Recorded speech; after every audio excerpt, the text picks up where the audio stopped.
When Warren Buffett was just 10 years old, he wasn't playing games. He wasn't chasing pocket money. He was quietly training his mind to think differently from everyone else. In Omaha, there was a horse racing track.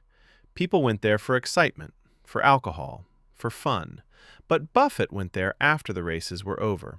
The crowd was gone, the noise was gone. All that remained were discarded betting tickets scattered on the ground. To everyone else, those tickets were trash. To Buffett, they were opportunity. He believed something simple yet powerful. In a place where thousands of people were betting carelessly, at least a few winning tickets had to be thrown away. So he did what most people would never do. He picked up thousands of tickets and checked them one by one. It was boring. It was slow. It was repetitive. But Buffett didn't care, because he understood something most people never learn. Boring work often hides the biggest rewards. And he was right. Again and again, he found winning tickets. There was just one problem. A 10-year-old child couldn't cash them in. So he adapted. He gave the winning tickets to his aunt, who cashed them on his behalf. No excuses, no frustration, just logic. That moment reveals everything about Buffett's mindset. He wasn't gambling. He wasn't chasing luck. He was observing human behavior. People were impatient, careless, distracted.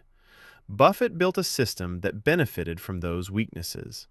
And that same mindset followed him for life. He never expected every opportunity to work. He knew most would fail. But he also knew a few winners were enough to change everything. At 10 years old, he learned a lesson many adults never do.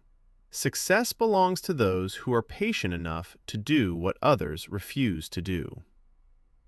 As Warren Buffett grew older, the playground changed, but the mindset stayed exactly the same. Instead of betting tickets, he began studying businesses. In his early 20s, while most people chased fast money and shortcuts, Buffett chose a path that looked painfully boring from the outside. He chose reading. There were no stock apps, no notifications, no flashy charts. Information was locked inside massive books. One of them was called the Moody's Manual. Tiny letters, dense numbers, multiple companies squeezed onto a single page. Most people couldn't read 5 pages without giving up. Buffett read the entire thing, again and again and again.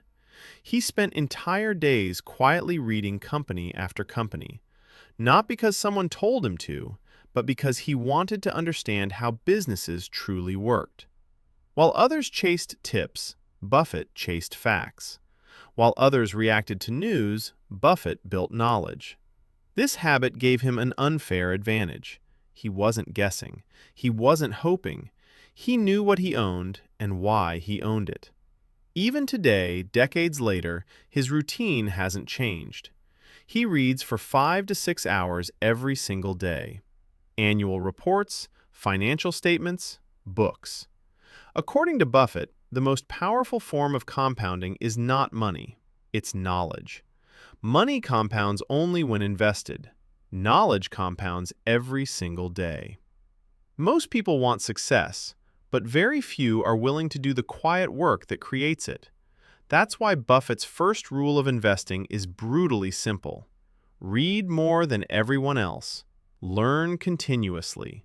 Because when knowledge compounds, it silently creates better decisions, without noise, without excitement, and without shortcuts.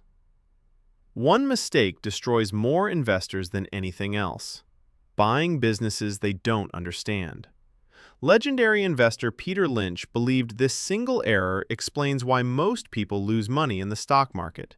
His rule was simple: if you can't explain a business in plain language, you should not invest in it. To prove this idea, an experiment was conducted with 7th grade students. No finance degrees, no spreadsheets, no complex models, just clarity.